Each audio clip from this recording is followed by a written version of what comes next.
Okay, last video girls, video number 24. In this graph we have to discuss few things regarding velocity and time, but these are different from the previous video number 23. Again we have taken time along x-axis and velocity along y-axis. Now this straight line, which is basically in downward side, this is basically opposite to this graph. This velocity shows that velocity is changing. As the time passes, velocity decreases. As the next time passes, velocity decreases, velocity decreases, velocity decreases.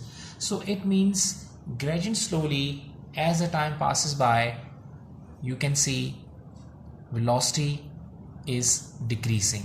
So when velocity is decreasing, it means you can say there is change in velocity, and this change is called acceleration.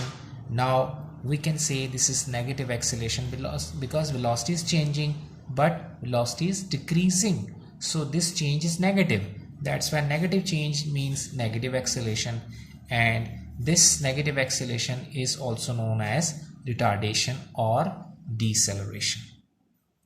Next, second last graph.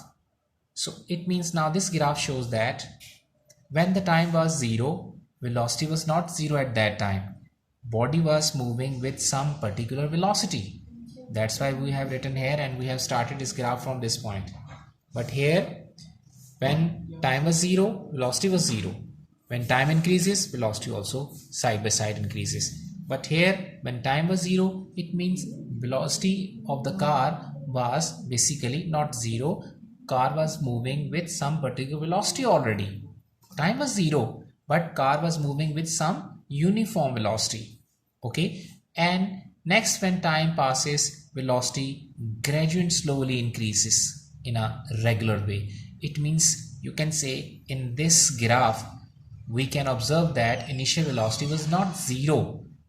Car was possessing some initial velocity. Okay, now mind it, we will make this kind of graph in your all three equations of motion, so try to understand carefully. As the time passes, velocity increases. Now you can see here increment in velocity is uniform. That's why you can say body is gaining uniform change, means uniform acceleration.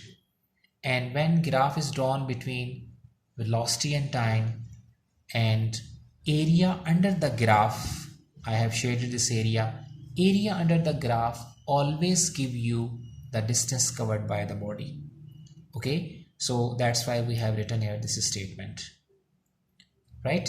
So hopefully girls, now you have understood all these things again, but even then any problem, so revise these videos again and again.